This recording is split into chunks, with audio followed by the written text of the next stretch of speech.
Halo Capricorn, selamat datang dan terima kasih sudah mampir. Ini adalah edisi Tarot Senja. Kita akan bahas tentang kamu dan orang yang kamu pikirkan ya. Bisa jadi orang yang masih ada, bisa jadi kalian udah berhenti berkomunikasi sama orang ini. Kita akan cari tahu dinamika kamu dan dia. Yang pertama, nih kartu yang menggambarkan orang ini. Eight of Pentacles, dia lagi fokus ya sama dirinya, membangun karirnya, self development, self love, orang berdedikasi, orang yang rela bayar harga untuk apa yang dia mau, rela bayar harga untuk karirnya dia, rela bayar harga untuk hubungannya dia, yang dia pikirkan dan rasakan tentang kamu. Menarik sekali. Dia melihat gini, dia mau ngasihnya hati kamu, mau ngasih hatinya ke kamu, dan dia melihat kayak gayung bersambut gitu. Dia juga melihat bahwa kamu open untuk menerima dia, kayak dua dua dua arah gitu perasaannya ya. Tapi kita lihat lebih lanjut, semoga konfirmasinya bagus terus. Lalu yang berikutnya, yang dia lihat tentang hubungan ini, kenapa kayak dia nggak yakin gitu, kayak mikir-mikir. Ini adalah kartu di persimpangan jalan. Apakah dia gini ya, dia mau fokus sama apa yang dilakukan, karirnya, dirinya, atau dia mau memulai hubungan ini. Bisa jadi kamu ada di hidupnya dia pas dia lagi mau sendiri gitu, terus kayak dia orangnya menyenangkan, kok aku suka ya sama dia, kok aku mau ya sama dia. Itu yang bikin dia di persimpangan jalan. Yang kamu gak lihat tentang orang ini, dia membalikan badan meninggalkan situasi ini. Apakah akhirnya dia memilih fokus sama Eight of Pentacles-nya dia, atau dia meninggalkan sesuatu situasi di dalam hidupnya yang udah nggak bikin dia happy lagi. Bisa hubungan ini, bisa hal lain ya. Advice-nya untuk kamu. Advice-nya dengan Nine of Swords di sini aku melihatnya gini ya. Kalau misalnya kamu nih, kamu punya pertama, kalau kamu punya mental health issue ya, bisa jadi itu menjadi faktor juga dalam hubungan ini. Kalau misalnya kamu punya mental health issue, sebaiknya cari pertolongan. Atau kalau misalnya kamu nggak bisa afford profesional gitu, orang yang praktisi di bidangnya, bisa kamu cari info-info gimana kamu dealing dengan mental health issue kamu. Lalu yang kedua ini, jangan sampai keberadaan orang ini di hidup kamu gitu berpengaruh dengan kesehatan mental kamu gitu. Jadi kayak kamu menaruh kebahagiaan kamu pada orang ini ya. Jadi kamu punya gelas kosong, kamu berharap orang lain yang mengisi gelas itu buat kamu. Kan seharusnya kamu punya gelas kosong, kamu belajar ngisi dulu gitu. Dan orang yang mau datang di hidup kamu juga kayak gitu. Jadi kalian udah belajar membahagiakan diri dulu, baru idealnya kita belajar membahagiakan diri kita dulu, baru kita masuk dalam sebuah hubungan. Tapi kadang kita belum bisa nih, sebelum kita ketemu hubungan-hubungan, dipentokin dulu berkali-kali baru kita belajar. Kita lihat oracle-nya, kan? Chaser, addiction, ngejar orang. Bisa jadi yang tadi aku bilang, kamu menaruh kebahagiaan kamu pada orang lain ya. Kamu kayak berpikir bahwa sebuah hubungan itu bisa mengisi lubang kosong di hati kamu, bisa jadi kebahagiaan kamu. Jadi ketika orang itu nggak ada, hubungan itu nggak ada, kamu nggak happy. Ada yang adiksi pada sebuah hubungan. Yang tadi aku bilang bahwa kebahagiaan kamu bergantung pada keberadaan orang lain. Lihat nih ya, kalau bisa lihat nih lebih jelas, kakinya tuh keikat sesuatu, di sini hati. Adiksinya tuh kayak dibelenggu cinta gitu. Harusnya cinta itu sesuatu yang positif ya, tapi kalau jadi sebuah ilusi, jadi sebuah belenggu, itu udah nggak baik lagi sih. Tapi ya, ketika kamu bisa melihat itu semua, di situ transformasi terjadi pada hidup kamu, pada semua hubungan di hidup kamu. Gak cuma hubungan romantis, tapi pertemanan, pekerjaan, keluarga, semua akan bertransformasi. Ketika kamu belajar dulu nih, membahagiakan diri kamu, mengisi gelas kamu. Ya, ingat teori gelas kosong. Lalu belajar juga nih, kalau misalnya ada kekosongan di dalam jiwa kamu gitu, kamu belajar mengerti diri kamu untuk mengisi lubang kosong itu ya.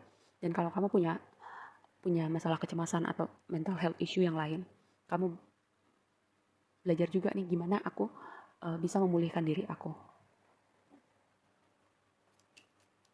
Kita konfirmasi ya.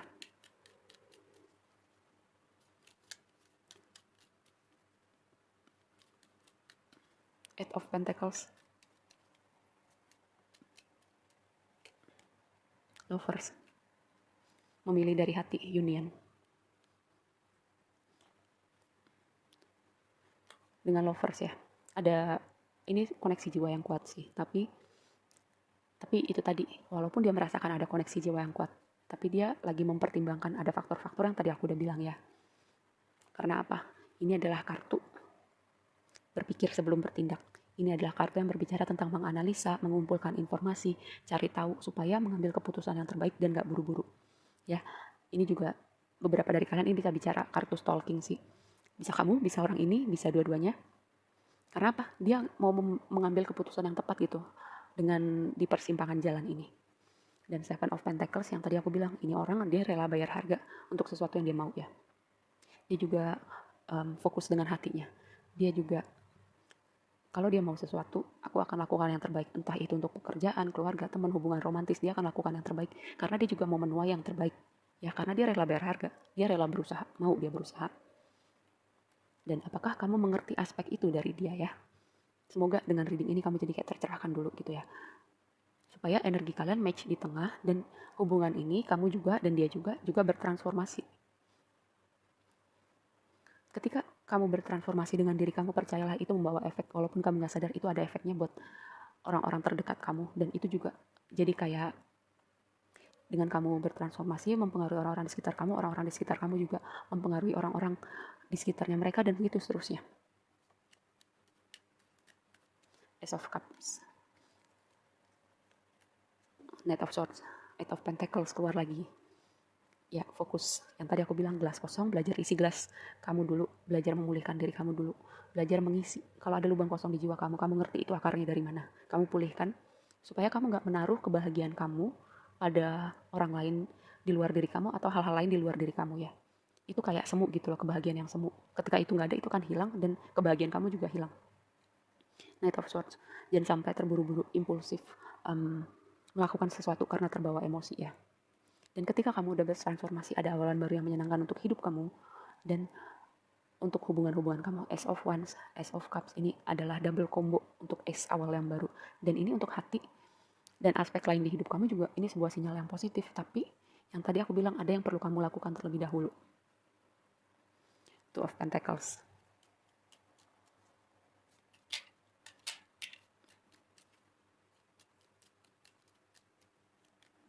Queen of Wands, Three of Cups, Hierophant. Kan aku bilang ada koneksi jiwa yang kuat, soulmate, twin flame atau apapun itu. Ada koneksi jiwa yang kuat. Di sini ada Lovers, ada Hierophant. Dan aku melihat sih sebenarnya kalian juga mau sebuah hubungan yang serius gitu. Tapi ada yang perlu dibenahin dulu sebelum itu jadi hubungan serius yang transformatif. Queen of Wands. Jadi orang percaya diri, orang yang nyaman sama dirinya, orang yang berdedikasi dengan apa yang dia kerjakan, orang yang passionate gitu. Mungkin kamu perlu mengeluarkan dulu nih energi Queen of Wands kamu, King of Wands kamu. Gak masalah kamu laki-laki atau perempuan. Dan itu akan membawa kepada bahagia yang sesungguhnya, perayaan, hal-hal yang bertransformasi, hal-hal yang perlu disyukurin.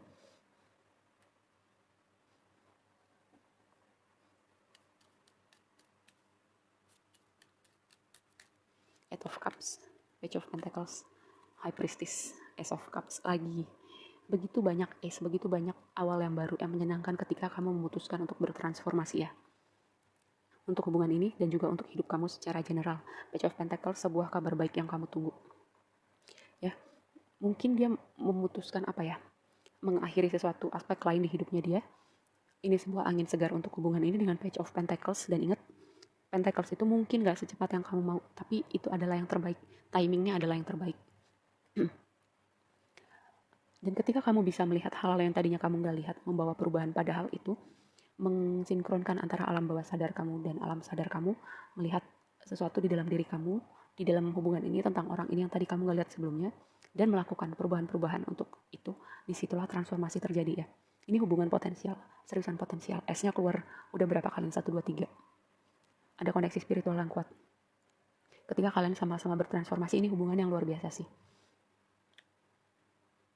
Dan dengan High Priestess di sini bisa jadi ya, walaupun terlihatnya di dunia nyata kalian nih, kayak mungkin hubungannya terlihat komunikasinya gitu-gitu aja atau bahkan gak komunikasi, tapi mungkin kalian di dalam mimpi ketemu, kalian berkomunikasi secara telepati, karena High Priestess ini berbicara tentang aspek-aspek spiritual atau kayak telepati gitu loh. Dan itu sangat mungkin ya dengan koneksi spiritual yang kuat tadi. Nine of Swords. Ingat, kebahagiaan dimulai dari kamu dulu ya.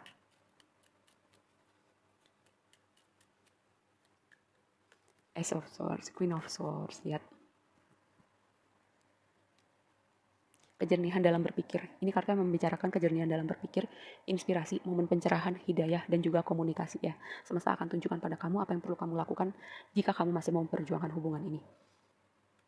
Lalu Four of Swords ya. Ini kartu berbicara pemulihan hati, pemulihan pikiran, dan melihat, mereview, mengevaluasi. Yang tadi aku bilang aspek-aspek yang perlu kamu lihat. Dan tadi aku udah sebutin beberapa ya. Itu yang perlu kamu lihat demi mentransformasi kalau kamu masih mau menyelamatkan hubungan ini. Lalu yang berikutnya Queen of Swords. Kamu perlu dengan Queen of Swords di sini ya, kayak perlu menggunakan logika, jangan sampai kebawa emosi. Yang tadi aku bilang, jangan sampai kebawa emosi, jangan terburu-buru mengambil tindakan karena kebawa emosi, nanti kamu nyesel dan mungkin malah memperkeruh keadaan ya. Oke, segitu aja dulu readingnya kali ini buat kamu. Semoga bermanfaat dan sampai ketemu di reading berikutnya. Bye.